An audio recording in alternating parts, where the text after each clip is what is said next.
This is going to be a quick little video. Not going to give you the intro and outro that I planned to traditionally use for every YouTube discussion or YouTube rant or review or whatever of mine, but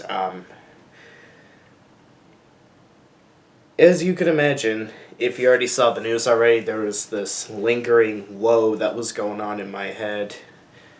Sitting at the TV, above and beyond dumbfounded, and above and beyond melancholic, with nothing short of a very, very despondent, empty husk within myself.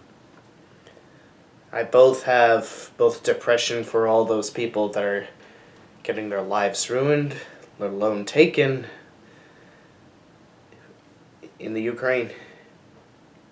It's something that I feel really emotional about because when I went to Ukraine, all those lovely, awesome, cheerful people actually provided the best service for me. The Chernobyl tour guides, the electric scooter clubs, the folks at the Motherland monuments. It's just, I'm just so disillusioned about what's going on here. Now more than ever,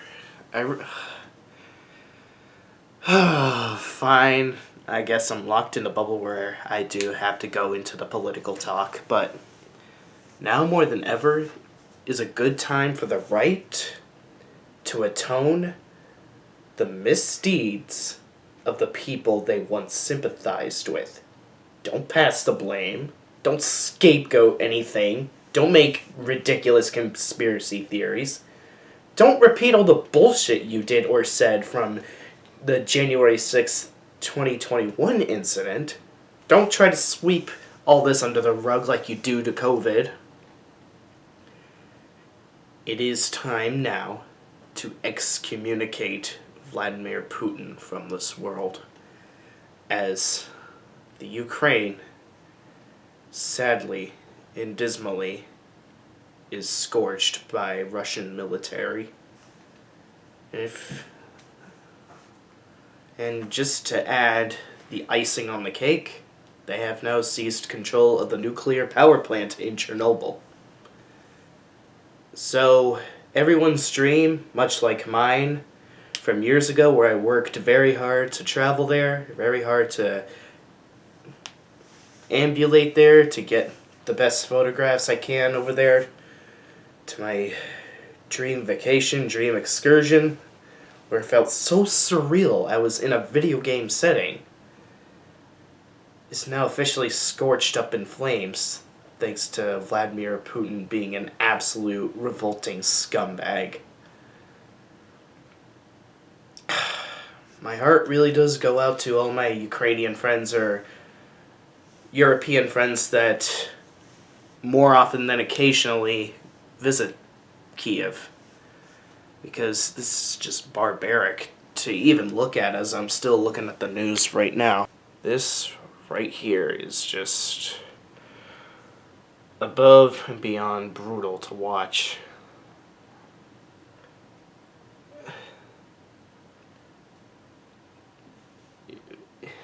It's a painful knowledge, knowing that Kiev might become one with Chernobyl if it's true that the Ukrainian military strength isn't enough to resist the Russian terrorists, the Russian army, the whole Russian military.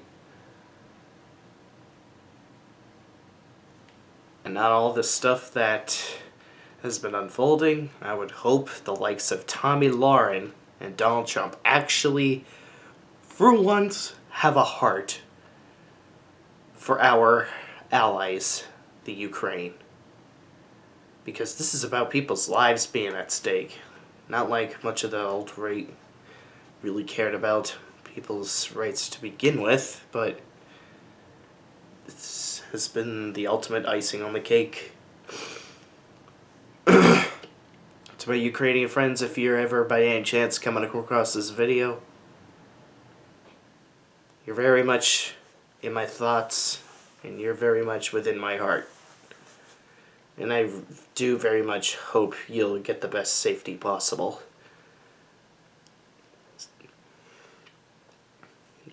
And all the beauty that I experienced in Ukraine, all the beauty I experienced in Chernobyl, all the gorgeous scenery that I photographed or was photographed with, is now officially going to be scorched up in a raging inferno from those missile strikes. And I can't say I took it for granted, because this has been something I've been wanting for years, and while I was there, I was just soaking up every last nanosecond of it. And now I'm just beyond perplexed that one of the only countries out of my continent is now officially going to be completely scorched by Russian forces. And they won't back down, because they're stone cold. They don't have any regard for human lives. They care only about their agenda, because all this bullshit is because they were too cowardly about Ukraine wanting the one thing every other ally of the United States wants. It's democracy. Shut up! Now one of my neighbor's cars' horns is screaming. All this shit because Vladimir Putin is throwing a fucking tantrum about Ukraine joining the NATO, because the Ukraine wanted democracy. Nothing more. They even gave up their nuclear fucking weapons to guarantee Russia's safety, and now this has officially left Ukraine vulnerable. And for what? All this for fucking what?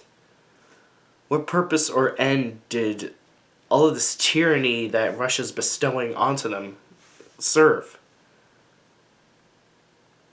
And now the sane people in Russia that are protesting against their terrorism are being prosecuted for it, which is very typical Russia. That's exactly what happened with the USSR when there were people speaking about the flaws of the nuclear reactors during the Chernobyl debacle almost 4 decades ago, and now history continues to perpetuate this bullshit. Who knows what the hell... Who the hell knows whether or not the Russian military, Russian infantry is just gonna let more radiation emit to the atmosphere. Let more dangerous radiation let astray, ionizing the atmosphere, making it more lethal than it ever needed to be. I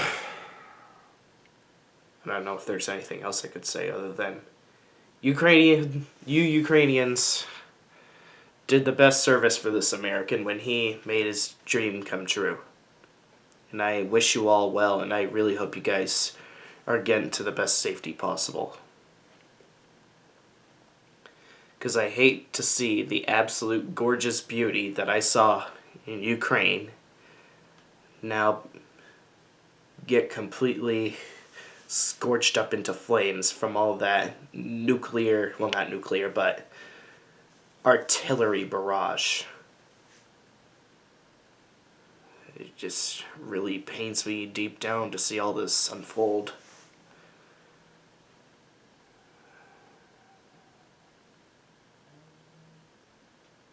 Godspeed, Ukraine. With much love from the United States.